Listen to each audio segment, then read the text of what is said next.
Good afternoon, everyone. Welcome to the Urban Spokesman. My name is Chris Sanders, and I'm giving micromobility users the news they need to stay up to speed on micromobility and urban infrastructure in New York City. All right, let us. So, I have some good news, everyone. Good news. Don't you just love good news? I love good news. Oh, love good news. Um, Congestion pricing has the sign off from the governor and from the Federal Highway Administration. All right. So, according to the New York Times, congestion pricing plan is set to come to New York City on January 5th. Yeah. The Federal Highway Administration approved the program on Friday, though it could still be stopped by lawsuits. President-elect Donald Trump currently says he's opposed to the plan. I mean, he's saying that now, but when he digs into the issue, he's going to learn real fast why congestion pricing was suggested in the first place, because it avoids a tax on everyone and instead only proposes a tax on a small subset of people who insist on driving their personal vehicles to New York when they don't necessarily need to. So, so here we go. NLA, the author there, okay, yeah, New York Times. Come January, most drivers will pay $9 to enter the heart of Manhattan after New York City was granted federal approval for a tolling plan. Decades in the making, that will be the first of its kind in the nation. New York will now join a small club of global capitals around the world that includes London, Stockholm, Singapore, that have installed similar tolling restrictions around their gridlocked centers and seen traffic and air quality improve. Ah, oh, whoa, whoa, whoa. That's wonderful news. We love to see it. All right, so they got a map here. This is the Central Business District Tolling Program area. So they call it the CBD, the Central Business District, and it's in Manhattan. So as you can see, the highways surrounding the bottom portion of Manhattan there, below 60th Street, are exempt from the tolls. It's just the roads that go inside of it are not exempt from the tolls. So there we go. But even as long-suffering supporters of congestion pricing celebrate the tolling plan could still be upended, the program is in jeopardy of being blocked by a volley of lawsuits and an incoming president who has called it the most regressive tax known to womankind. Oh, he's trying to make it a masculine thing, but it's really not a masculine thing. It's we need to use the subway where we can thing. Um, so yeah, like a lot of people agree with Donald Trump on a lot of things, but a toll is not a regressive tax. If anything, a toll is a tax on the people who can afford it. So it is a tax on rich people and upper middle class Americans in the New York City area. So like rich people are always pleading poverty, and they say it's regressive when they have to pay for something. But really, the benefit is going to go to the average New Yorker. The average New Yorker is not making $100,000 a year. The average New Yorker takes the train. The average New Yorker does not drive. They take the train or the city bike or the bus or some combination of all of those things. And then occasionally they might take a cab or a Uber. So let's go on. The central goal of the program is to raise $15 billion in financing for the Metropolitan Transportation Authority to pay for modernizing the city's mass transportation system. The busiest transit network in North America still depends on some equipment that dates back to before World War II, and it needs billions of dollars to install elevators and escalators, repair clumbering tracks, and boost service, among other improvements. Well, there you go. To make the unpopular program more palatable, Governor Kathy Hochul has reduced the cost of the tolls after placing congestion pricing in limbo with a pause just weeks before its original start date in June. Ms. Hochul said at the time that she was concerned the plan would be too much of an economic burden on New Yorkers.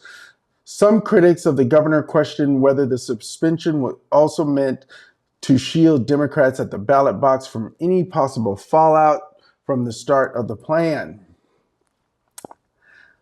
Now, a Siena College survey conducted in April of 2024 revealed that about 2/3 of New York State residents said they opposed the program.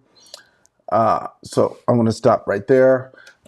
They did say that. They said that in England. They said that about Obamacare. They said that in Stockholm. Like, they said that in all these people, like, people hated it and then they loved it. And I would suspect that for the out-of-state people who don't really come to New York City very often, I think it's smart to avoid taxing them, because the alternative is to tax everybody, even the people who don't drive into the busiest part of the most wealthiest nation in the world. So just saying. I'm just saying. So you got to keep that in mind. So if the alternative is for them to get taxed more somewhere else, they are not going to like that. And so what's going to happen is, when they realize it doesn't affect them, then they're going to be happy with it. The people who have to pay, who come into the city and they get their grift here, they make their money, and then they take their money back to New Jersey or Long Island or Connecticut somewhere, you know, they're going to feel it, or they're going to avoid it, and they're going to be like, look, you know what? I don't really need to drive into the city. I don't really need to take the parking from the residents who are already living in New York City. I can just take the train for a couple of dollars and not even deal with the hassle. And then they'll realize it's just fine. And they'll also realize the train isn't as dangerous as I'm not going to say it's not. It doesn't have crime and it doesn't have issues, but it's just not at the level where you need to be scared to ride it. In any case, earlier this month, Ms. Hochul announced a 40% reduction in tolls, lowering the peak period fee for most drivers from $15 to $9. Drivers will be charged when they enter Manhattan south of 60th Street. So I didn't think she needed to do this. I think she needed to sign on to the earlier program, because, one, that would have given it 6 months' time, and Donald Trump wouldn't be forced to respond to it or be forced to pretend to respond to it. And I think it would have given time for people to cool their jets and think about things. And I just think it probably wouldn't even be news at this point. That's all I'm saying. I think that news cycle would have passed in July, with those other major issues coming out in July, where Joe Biden's dropping out and everything. I think it just would have gotten blown off the map, and that would have been the end of it. But instead, Kathy Hochul, look, I like her. It's just that I don't think she's the wisest politician politically. I think you're gonna take the hit anyway, and now she made it where you're gonna take the hit several times, and you're not gonna get credit for lowering the congestion pricing fee, and you're gonna piss off the people who are already in support of it, who supported you for governor. So I just, from a purely political standpoint, don't think it was wise. Like you could argue, canceling was probably more politically wise than not, if you assume that tax isn't going to be levied on everybody in New York State to pay for the MTA and the subway system. So So congestion price, Cuomo was smart in 2019 or 2019 or 2017 when they passed the congestion pricing plan. Like, he was a gifted and talented politician.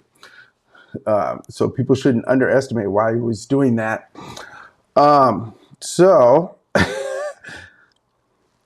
a spokesman for Ms. Hochul said her plan to make congestion pricing more affordable would still allow the MTA to complete all their improvements listed in its capital plan. On Friday, the Federal Highway Administration gave the final approval to Ms. Hochul's version of the plan and pushed it past its last bureaucratic hurdle. This is an exciting moment, said Jano Lieber, the chief executive of the MTA, which will implement the plan. Everybody knows this has been a long journey in getting to this point. Under the latest plan, transit officials will gradually raise the fee to the original price, bringing it up to $12 after 3 years and then $15 by 2031. The first plan was projected to yield roughly $1 billion annually. The new plan will generate only about $500 million per year during its first 3 years, according to transit officials.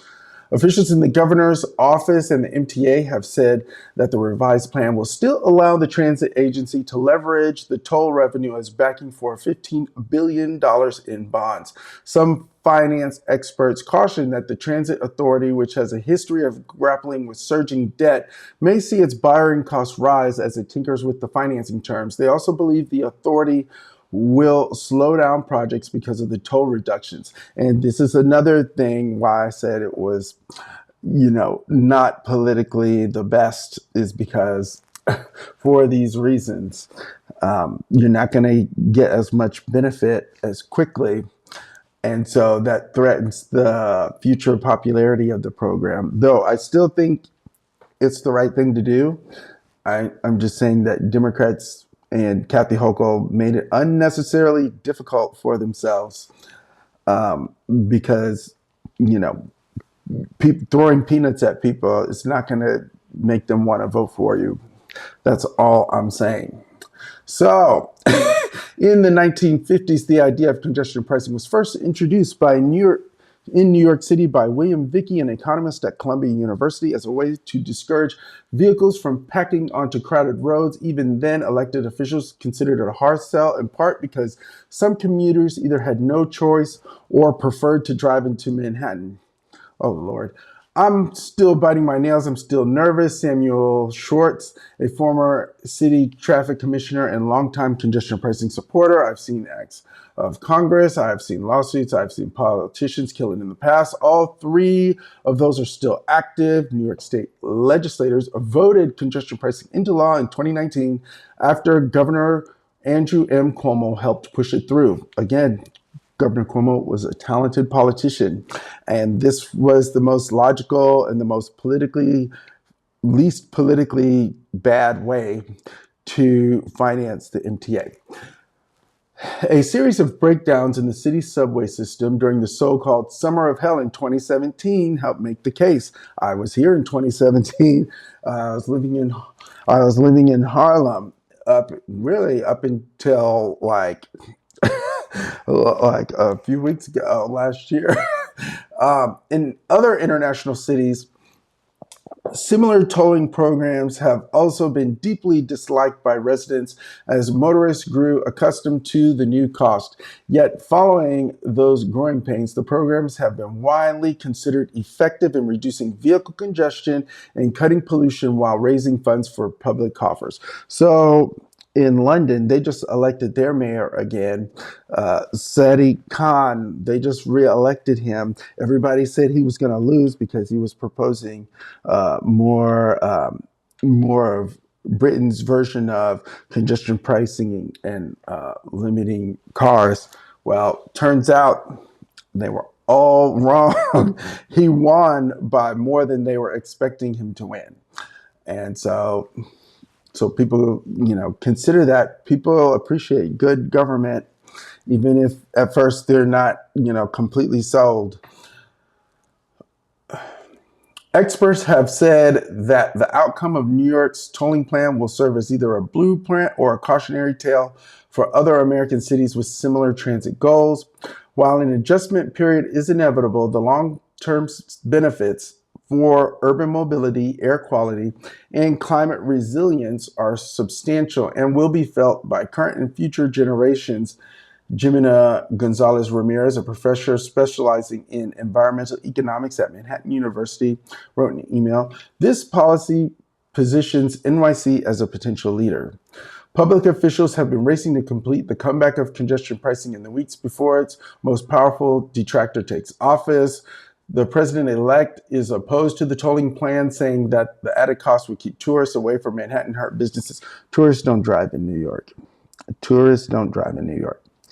The tourists don't drive in New York a lot. Like, I would say probably 90%. I don't know for sure, but nope, they don't. In fact, I would say most people just park their car if they're driving, and usually they're probably flying on a plane, and then they take public transportation and rideshare or city bike through the whole time they're in Manhattan.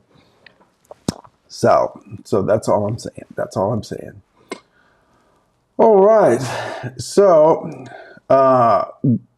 Trump has vowed to undo the plan as one of his first acts in office, though his options are limited now that the federal government has signed off. Additionally, at least 9 lawsuits threaten the plan, including some filed by the state of New Jersey, an influential teachers union, and a coalition of New York City residents. One group of opponents escalated its efforts last week by requesting an injunction to block the program from advancing. This new congestion pricing plan is still bad for our economy, will cause supply chain disruptions, and will raise the price of goods upon which households across 5 boroughs and its surrounding suburbs rely. Kendra Helms, the president of the Trucking Association of New York, said in a prepared statement, the Trucking Association of New York will continue using every tool at our disposal to fight this plan. So the problem is going to be that they want access to New York. They're going to have to abide by the New York laws. And New Jersey has tolls. Every other state, they have toll roads. We're going to have one in Manhattan too. And so we have a toll area. Look, that is life. We got to do it. We got to do it. I'm so sorry to say, but we have to finance the city's public transportation system, and we have to limit the number of cars, which will save the trucks time and money doing their deliveries. You know, they can also avoid most of the tolls simply by delivering at night. If you look into the plan, you can see that at night, the toll is like only $2 and some change. So you got to look at it like that. Like late at night, do the deliveries early in the morning before everybody gets up and goes to work, do the deliveries then. Less double parking, less trucks running into people. And they drive very aggressively on these streets. And a lot of them are not, they're not wide streets where you should be driving aggressively like that. Maybe they need to drive a smaller truck so they can get around better, faster. All that. And like, look, a lot of these other countries, like this congestion pricing, nothing new, nothing special. They tried it. It already works. I went to Singapore. Absolutely gorgeous. I hate like that. Love Singapore. Love London. I'm just like, oh my God, look what they've been able to accomplish. You get on the London public transportation, get on the Singapore public transportation, and tell me what you think. They have done very well for themselves. Look, it's.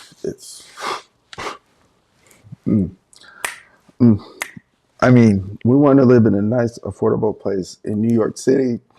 And look, this is one thing we've got to do. All right. Well, let me know what you think down in the comments below. And yeah, congratulations, everyone. Congestion pricing is finally approved. Now let's get this thing turned on. And I hope you all are having a wonderful day. And let's make it a great day. All right. Take care. Bye now.